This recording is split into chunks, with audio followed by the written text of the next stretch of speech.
Good morning, children. How are you? I hope God will protect you all through these days. What is the season today? Now we are having rainy season. Okay. Here today we'll see Unit 5 Supplementary All Summer in a Day, written by Ray Bradbury. Let's enter into the lesson. Author Ray Bradbury, August 22, 1920, June 5, 2012, was an American author and screenwriter. One of the most celebrated 20th and 21st century American writers, he worked in a variety of genres including fantasy, science fiction, horror, and mystery fiction.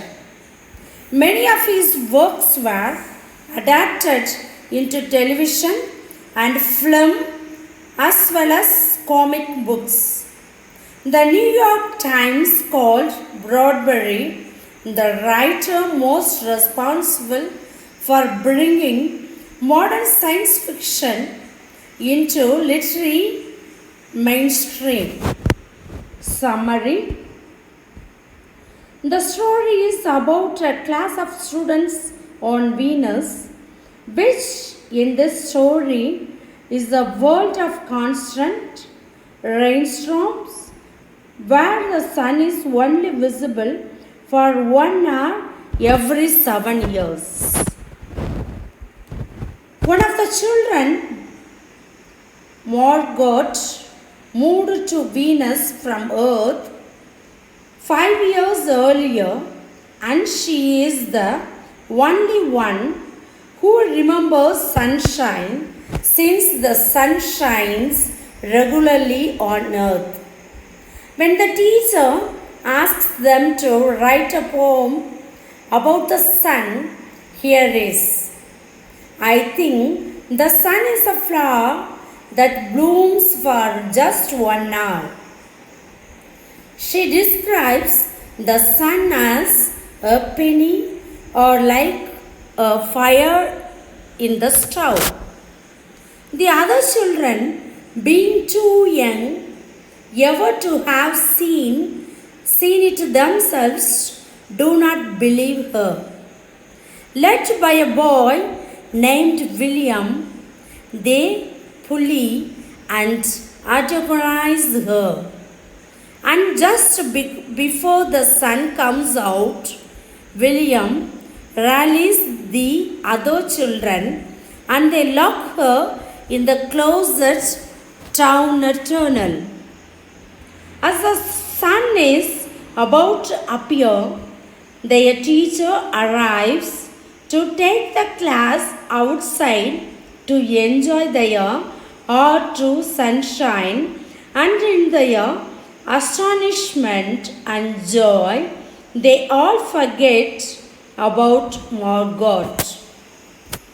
They run, play, skip, jump, and prance about, savoring every second of their newfound freedom.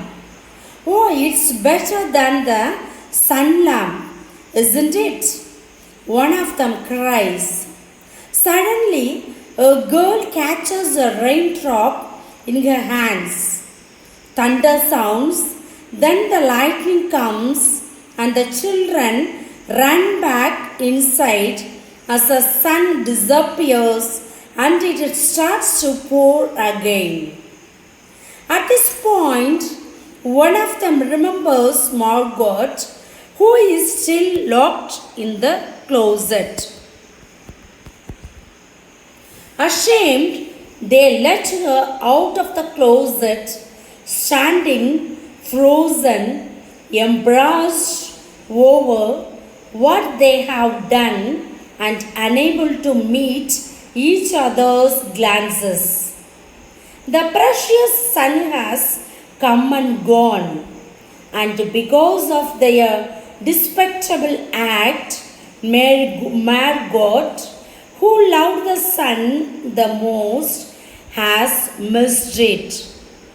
Characters: the protagonist Margot. Margot is a delicate and pale child, one who keeps to herself. Having moved to Venus at the age of 4, she can remember life without the constant drumming of raindrops, life with the golden sunshine. Because the other children have only memorized of Venus and its wet atmosphere, they cannot understand Margot and her longing for a different life. The difference in perspective creates in Margot an easy target for pulling. It also causes her to remain apart from the other 9-year-olds, giving her an air of loneliness and sadness. The antagonist William. William is the main bully, the character who might be said to embody the feelings of the rest of the children and the one who guards them on. Acting perhaps from the sense of jealousy and the inability to understand Margot, he speaks harshly to her and shows her encouraging the other children to treat her in the same hostile manner.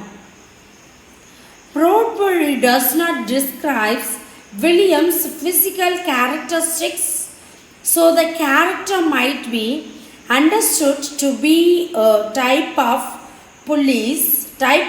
police actions, not their appearances.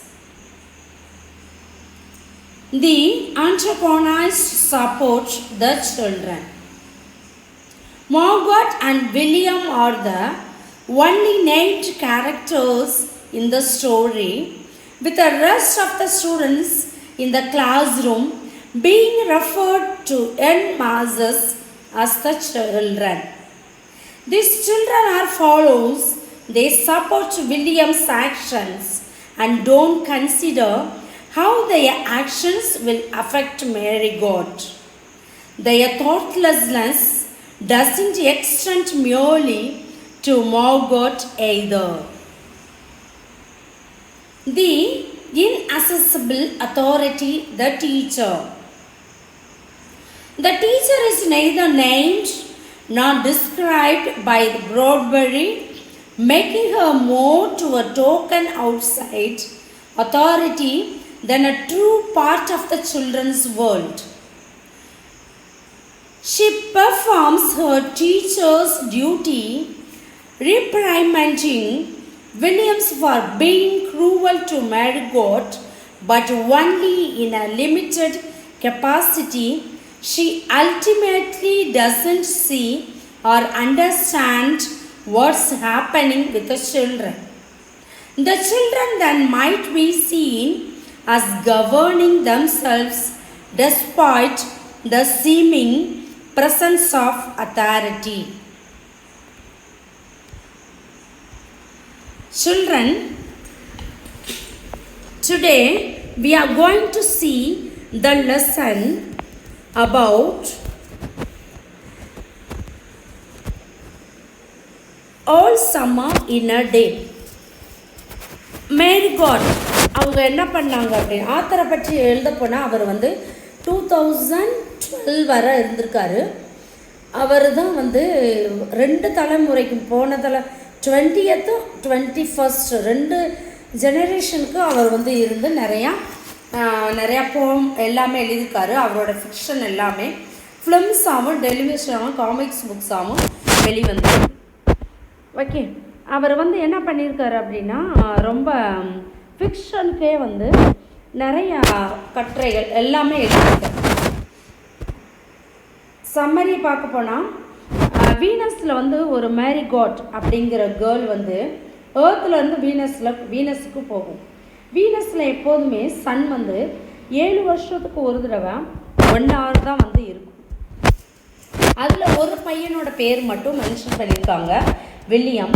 அவன் தான் வந்து மற்ற students எல்லாமே தூண்டி விட்டு மேரிகாட்டை ரொம்ப வந்து புள்ளி அப்படின்னா ரொம்ப கேலி பண்ணுவாங்க. கேலி பண்ணிகிட்டே இருந்து அந்த பிள்ளைய வந்து இன்சல்ட் பண்ணவும் அந்த மேரிகாட் வந்து தனிமையிலே இருப்பாங்க, யாரு கூடயுமே சேர்ந்து இருக்க மாட்டாங்க. ஒரு நாள் டீச்சர் என்ன பண்ணுவாங்க அப்படின்னா சன்னை பற்றி போம் எழுத சொல்லும்போது இந்த ஒயிட் கலரில் இருக்க பற்றியா, I think the sun is a flower that blooms for just 1 hour அப்படின்னு இவங்க எழுதுவாங்க மேரிகாட்டை. அந்த வீனஸில் உள்ள குழந்தைகள் வந்து சன்னே பார்த்துருக்காது. ஏன்னா அதுங்களுக்கு இப்போ 4, 9னா 7 வருஷத்துக்கு ஒரு தடவை தான் சன் வரும், அதுங்களுக்கு தெரியாது. அதுங்கெல்லாம் மேரிகாட் சொல்கிற ஐடியாஸ் எதையுமே ஏற்றுக்கிறவே முடியாது. மேரிகாட் மேலே ரொம்ப ஜெலஸினா பொறாமப்படுது. வில்லியம் சொல்கிறத கேட்டுட்டு எல்லா குழந்தைகளும் மேரிகாட்டை ரொம்ப கேலி பண்ணும். அப்போ என்ன பண்ணும், ஒரு க்ளோசெட்டில் ஒரு கபோர்டுக்குள்ளே மேரிகாட்டை வச்சு க்ளோஸ் பண்ணிடுவாங்க. அந்த நேரத்தில் அவங்க மேம் வந்து சன் வருது வாங்க வெளியிலன்னு கூட்டிகிட்டு போயிடுவாங்க. அப்படி கூட்டிகிட்டு போயிட்டே இருக்கும்போது ரொம்ப தூரம் போயிட்டு என்ஜாய் பண்ணிகிட்ருக்குங்க. திடீர்னு ஒரு கேர்ள் மேலே ஒரு ட்ராப் வந்து ரெயின் ட்ராப் விழும். உடனே தண்டர் ஸ்ட்ராம் எல்லாமே வரவும் ஆஹா மின்னுது அப்படின்னு சொல்லிட்டு அவங்க என்ன பண்ணுவாங்க, ஸ்கூலுக்கு வரவும் தான் ஞாபகம் வந்திருக்கும் மேரிகாட்டை வந்து நம்ம வந்து கபோர்டில் க்ளோசெட்டில் வச்சுருக்கோம். உடனே ஓப்பன் பண்ணி பார்த்தா அவள் அப்படியே ஃப்ரோசன் மாதிரி உறைஞ்சிருப்பாள். அவள் வந்து அந்த சன்னே பார்க்க முடியாமல் மிஸ் பண்ணியிருப்பாள். இதிலேருந்து என்ன தெரியுது சில்ட்ரன், நம்ம வந்து பிற சொல்கிற கருத்தை வந்து என்றைக்கு ஏற்றுக்கக்கூடிய மனநிலையை பெறணும். அது நல்லதோ கெட்டதோ அதில் உள்ள உண்மைகளை வந்து ஆராய்ச்சி பண்ணி தான் அவங்கள தீர்ப்பிடணும். ஒழிச்சு எந்த குழந்தைகளையும் நம்ம கேலி பண்ணி டீஸ் பண்ணவே கூடாது. அது வந்து அவங்கள உடலாலையும் சரி மனசாலையும் சரி ரொம்ப பாதிக்கப்படுவாங்க. இந்த லெசனில் மேரிகாட் என்ன பண்ணுறாங்க, எப்போதும் தனிமையாக இருக்காங்க. அவங்களோட விருப்பங்கள் அவங்களோட ஐடியாஸ் கூட சொல்கிறதுக்கு வந்து ரொம்ப தயங்குறாங்க. ஏன் அப்படின்னா அவங்க கிளாஸில் அவங்கள வந்து அவங்க சொன்ன ஐடியாவை யாருமே ஏற்றுக்கல. இது மாதிரி தான் நம்மளும் என்ன பண்ணுறோம், நிறையா வேலைகளில் நீங்களும் சில்ட்ரன் உங்கள் வகுப்பில் வந்து நல்ல அறிவானவங்களாக இருந்தாலும் இல்லை ஒன்றுமே தெரியாமல் பின்தங்கிய மாணவர்களாக இருந்தாலும் ஆசிரியர் கேள்வி கேட்கும்போது நீங்கள் என்ன பண்ணக்கூடாது அப்படின்னா தவறாக சொன்னால் சிரிக்கக்கூடாது, நல்லபடியாக சொன்னால் அப்ரிஷியேட் பண்ணக்கூடிய மனநிலையை நீங்கள் பெறணும். அப்போ தான் ஒரு குழந்தைய வந்து நல்லா படிக்கிற பிள்ளையாக இருந்தால் மேலும் வளரும்.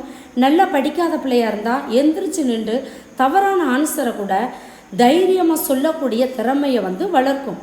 நம்ம எப்போ பிறரை பார்த்து கேலி பண்ணி சிரிக்கிறோமோ அந்த குழந்தைக்கு தன்னுடைய முழுமையான ஆற்றலை ஃபுல்லாக அந்த வகுப்பில் பெற முடியாமல் போயிடும் அப்படிங்கிற பாயிண்ட்டை வந்து இந்த லெசன் வந்து நமக்கு மாறலாக கொடுக்குது. வில்லியம் மாதிரி உள்ள கேரக்டர் உள்ள குணங்களும் நம்மக்கிட்ட இருக்கும். எப்போதும் என்ன செய்வோம் அப்படின்னா அழகுலையோ அறிவுலையோ நிறத்துலையோ குறைந்த சில்ட்ரனை நம்ம என்ன செய்வோம், நம்ம கொஞ்சம் நல்லா இருக்கும்போது நல்லா படிச்சுட்டு அறிவாவோ அழகாக இருக்கும்போது பிறரை வந்து நம்ம வந்து நமக்கு கீழே உள்ள வலியவர்களை கேலி பண்ண ஆரம்பிப்போம். அதுவும் குரூப்பாக சேர்ந்து நம்ம அந்த மாதிரி கேலி பண்ண ஆரம்பிச்சிருவோம். அப்படி பண்ணால் என்ன ஆகும் அப்படின்னா அந்த குழந்தைகள் தன்னுடைய இயலாமையிலிருந்து முன்னுக்கு வரவே முடியாது. மேலும் அவங்க வந்து பின்னோக்கி தள்ளி விட்டுருவார்கள். அவர்களுடைய குணத்துலேயும் சரி அறிவுலையும் சரி பின்னோக்கி போய்விட்டு அவங்க வாழ்க்கையில் எதையுமே அச்சீவ் பண்ண முடியாமல் போயிடும். அந்த நிலைக்கு யாரையும் நீங்கள் தள்ளி விடவும் கூடாது, தள்ளக்கூடிய காரணமாகவும் நீங்கள் இருக்கக்கூடாது அப்படிங்கிற லெசன் வந்து ரொம்ப கற்றுக்கணும். இந்த லெசனில் இன்னொன்று என்ன கூறுது அப்படின்னா அந்த டீச்சர் வந்து கொஞ்சம் ரொம்ப கீனாக அப்சர்வாக இருக்கணும். இந்த குழந்தைய எதுவும் பண்ணால் என்ன பண்ணுறாங்க அப்படின்னு கொஞ்சம் அப்சர்வ் அவங்க வந்து பண்ணணும். அப்போ ஒரு ஆசிரியர் வந்து எல்லா குழந்தைகளும் எங்கே போகுது வருது அப்படிங்கிற கீன் அப்சர்வேஷன் கொடுக்குறதும் இதில் ஒரு தீமாக இருக்குது. கடைசியாக at the last what you can understand from this story, you should never bully anybody even for a joke. சில நிறைய நேரங்கள் நம்ம வந்து ஜோக்குக்காக அடுத்தவங்களை கேலி பண்ணி சிரிக்கிறோம். அது எந்த வகையில் அவங்களுக்கு பாதிக்கும், ஊண்டிங்காக இருக்கும், அது ஒரு ஹர்ட் ஆகும். சில பேர் அதிலேருந்து மீண்டு வரவே ரொம்ப முடியாமல் போயிடும். அந்த மாதிரி ஒரு மனிதனை பின்னோக்கி தள்ளக்கூடிய சூழலுக்கு நம்ம அந்த பாவத்திற்கு உட்படுத்தக்கூடாது. அதில் ரொம்ப தீர்மானமாக முடிவாக எடுத்து இந்த லெசனில் இருந்து எல்லாரையும் நேசிக்கக்கூடியது, படித்தவர்கள் படிக்காதவர்கள், ஏழை பணக்காரர், அழகு இல்லை, அறிவுள்ளவன் அறிவற்றவன், எல்லாரையுமே சமமாக பார்க்கக்கூடிய மனநிலை பெறணும். அதுதான் இந்த லெசனோட தீம். ஓகே சில்ட்ரன், இதில் உங்களுக்கு பேராகிராஃப் இருக்குது, கேரக்டர்ஸ் இருக்கும், ஸ்பீக்கர் இருக்கும். உங்களுக்கு நோட்ஸ் கையில் வச்சுருப்பீங்க. எல்லாமே படித்து இந்த வீக்கெண்டுக்குள்ளே நீங்கள் டெஸ்ட் எழுதி பேரண்ட்ஸ்க்கு முன்னாடி பேரண்ட்ஸ்டாக ஒரு தடவை ஒப்பிச்சிருக்கணும்.